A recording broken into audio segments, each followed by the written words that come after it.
Les quotidiens burkinabés indignés face aux violences xénophobes en Afrique du Sud. Une situation pas à l'honneur de la nation arc-en-ciel. La revue de presse avec Vincent Kiendrebego. Xénophobie en Afrique du Sud, cette tâche qui enlaidit la nation arc-en-ciel, titre l'observateur Palga. Depuis dimanche, dans ce pays, on assiste à des scènes d'un autre âge, avec des pillages et des incendies de commerce appartenant à des étrangers.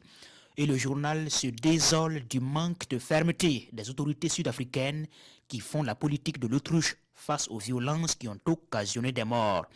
Et que dire du silence de l'Union africaine qui devrait donner de la voix et condamner cette furie, s'interroge l'Obs, surtout que ce n'est pas la première fois que ça arrive.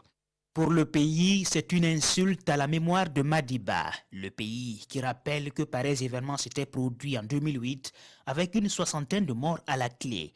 Comportement indigne de la nation arc-en-ciel qui met à mal l'image d'un pays qui devrait être le melting pot africain. Pas d'excuse pour ceux qui estiment que les étrangers sont la cause de leur malheur.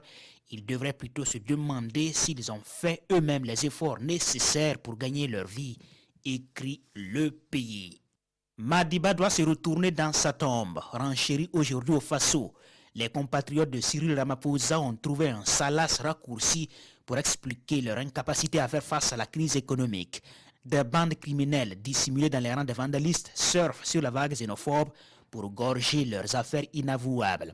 Et pour aujourd'hui au Faso, ce spectacle n'est pas à l'honneur de l'Afrique du Sud et il est temps de mettre le holà.